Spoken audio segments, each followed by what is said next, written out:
जय श्री राम।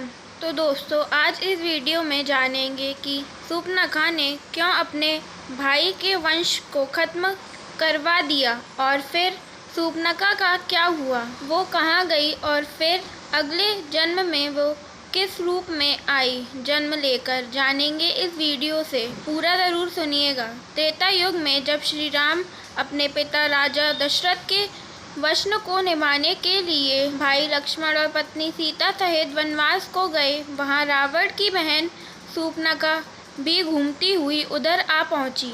उसने बड़े कौतूहल से श्री राम को देखा। उन्हें देखते ही वह कुलटा राक्षसी काम वेदना से पीड़ित हो गई। उसके सारे अंगों में रोमांच हो आया।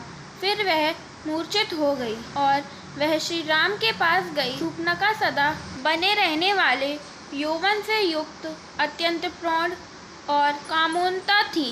वह मन में काम भाव ले श्री राम से मुस्कुराती हुई बोली। शूर्पणखा ने कहा, हे राम, हे घनश्याम, हे रूपधाम, हे गुटसागर, मेरा हृदय आप में अनुरक्त हो गया है। आप एकांत स्थान में मुझे स्वीकार कीजिए। तदनंतर श्री राम तथा लक्ष्मण से शूर्पणखा की बातचीत हुई।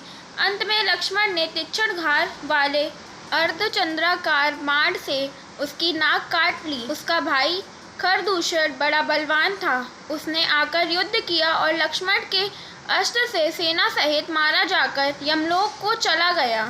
14,000 राक्षसों तथा खरदूषण को मारा गया देख शूर्पणखा ने रावण को फटकारा और सारा समाचार बताया। रावण भी शूर्पणखा की बात सुन क्रोध में आ गया और एक एक करके श्री राम के हाथों सारे राक्षस मारे गए।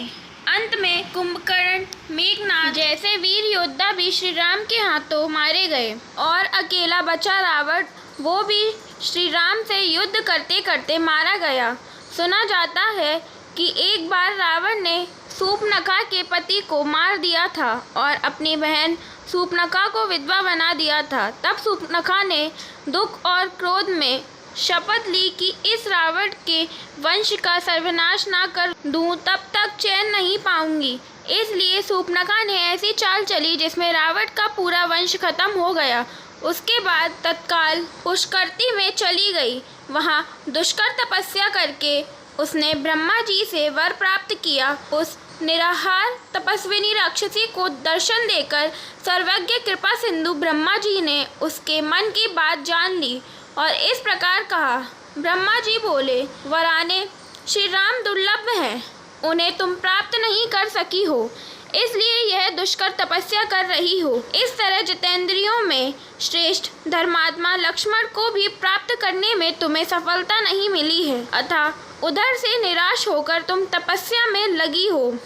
तुम्हारी इस तपस्या का फल तुम्हें दूसरे जन्म में मिलेगा, जो ब्रह्मा, विष्णु और शिव आदि के भी ईश्वर तथा प्रकृति से भी परे हैं। उन भगवान श्री कृष्ण को तुम पति रूप में प्राप्त करोगी। ऐसा कहकर ब्रह्मा जी सानंद अपने धाम को चले गए और शूर्पणखा ने अपने शरीर को अग्नि में विसर्जित कर दिया।